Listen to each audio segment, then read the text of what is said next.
Hello, good people of internet. So, it's update time. We have gotten an update, the mechanics update apparently. This is my first time seeing this, so let's see what's up. Let's see what's up.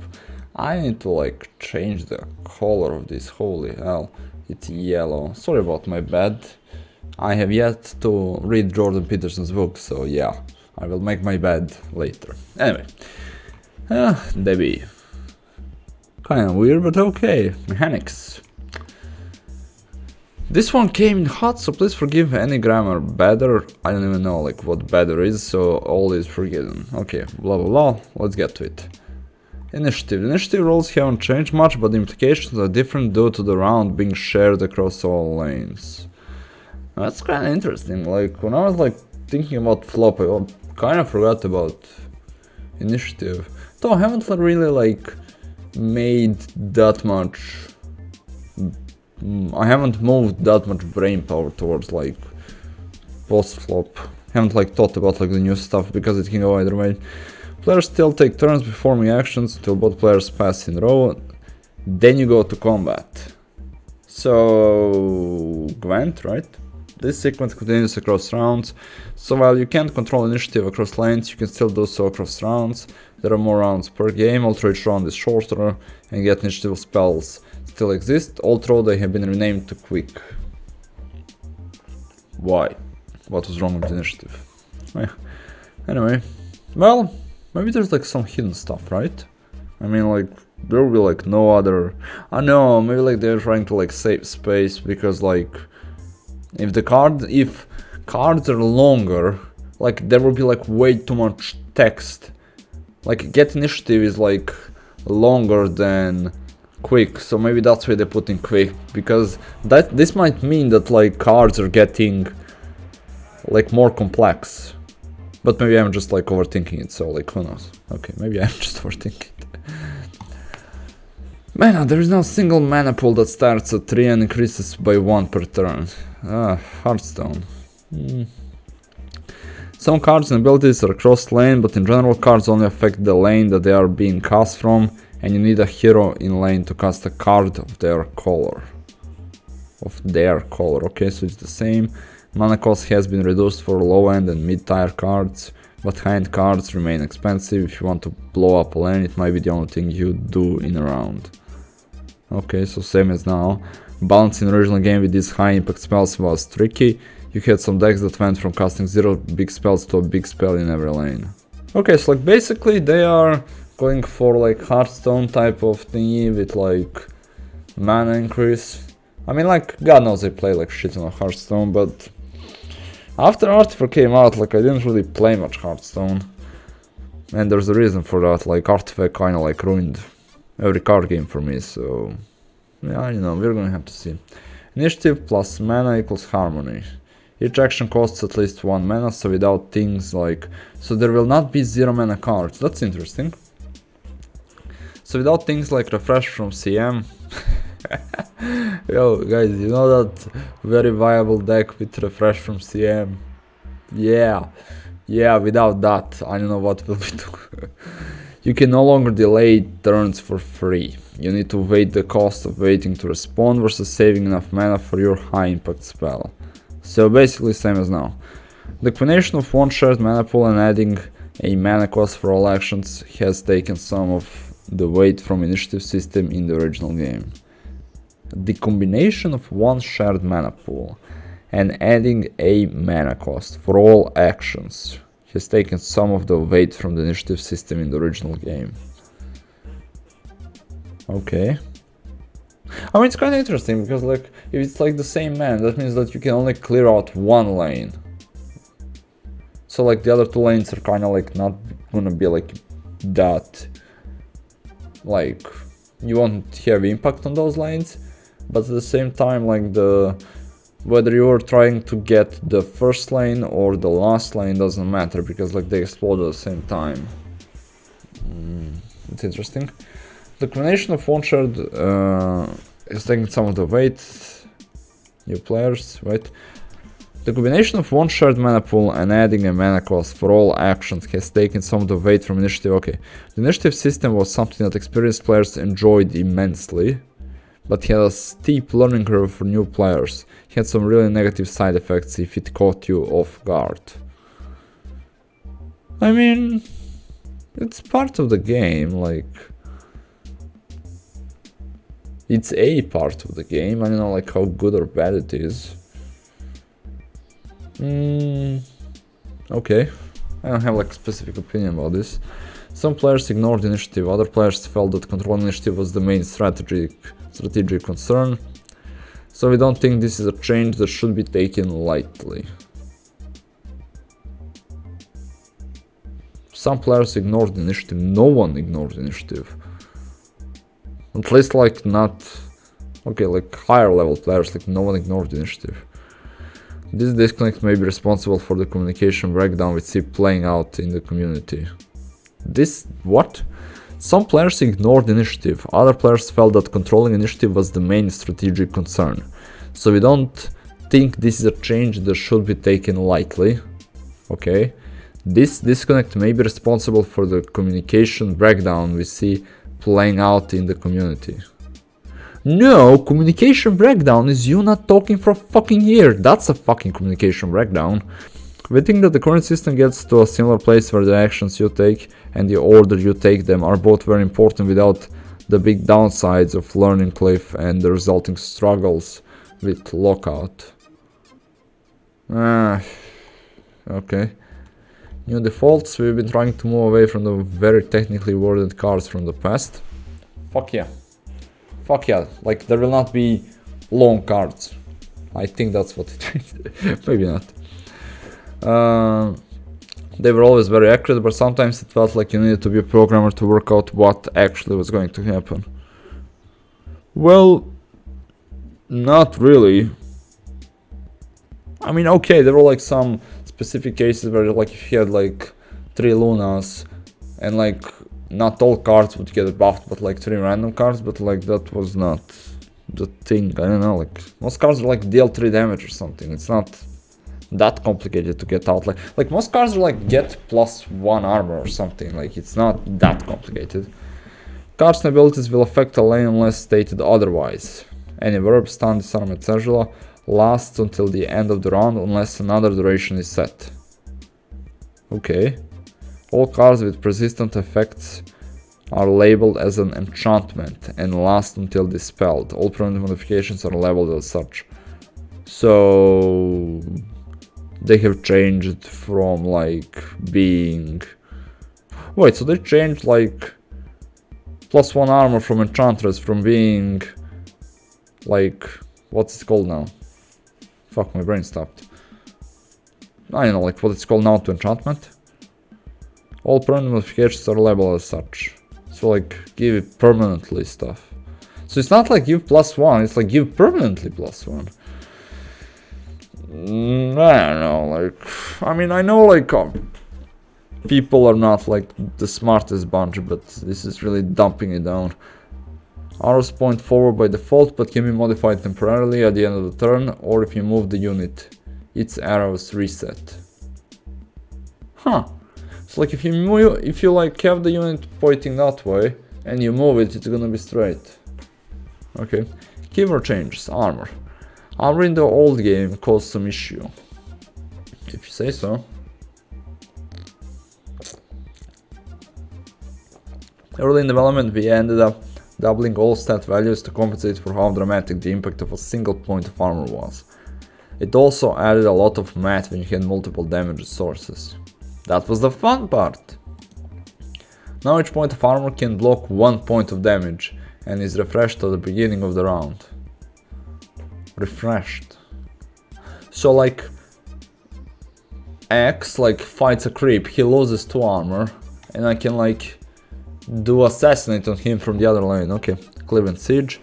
Those used to be dependent on the unit being blocked to function, now they are active all the time. Okay, that's like a nice little buff. Feeble.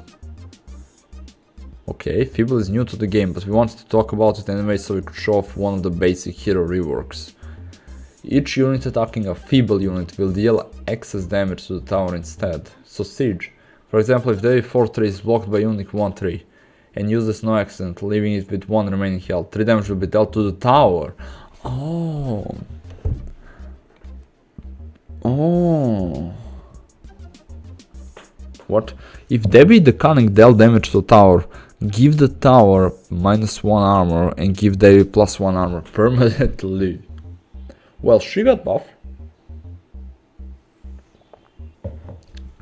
Aha, so like feeble is not like on heroes, feeble is like on unit that like, if you hit that unit like the damage passes. Okay, that's like a cool, that's a cool new mechanic, I like that.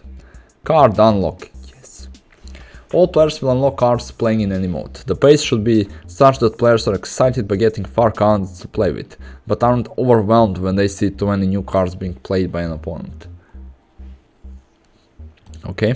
Players that are new to the game enjoy casual play, like to learn by doing instead of reading, or just enjoy a sense of progression would start in general matchmaking. They can grow their card pools while matching against opponents with a similar number of cards. Card unlocks. I think Magic has something like that, right? Like basically you get kind of like a deck level or like deck score, and then like your opponent is similar to that. So like if you're playing vampires, you're not playing against like OP, I mean like mono red like tier 1 deck or something. That's pretty cool. Okay. Hero Draft even pulls from the combined set of cards that you and your opponent have unlocked to keep things extra fair. Okay, that's the new mode, okay. Eventually these players can switch to ranked mode and automated tournaments. Automated tournaments. If they want to experience a more competitive environment. Automated tournaments. Oh, that's so good. Finally. Finally something good. There will also be an option to jump right into skirmishes and custom tournaments. This will let players set rules or allow any cards sets they see fit. Okay, so like I can just play like with all cards if I wanted to. All players will probably enjoy these from time to time, but advanced players can start playing these immediately. Your feedback. After our call for suggestions how to improve the game, we were overwhelmed by the response, both in quantity. It took us a week to catch up on reading them all, and they're still coming, and also the quality. The community took the task seriously and wrote in with a wide range of suggestions, from gameplay changes and features through the feedback on localization and possible founder benefits. That's us, the long haulers.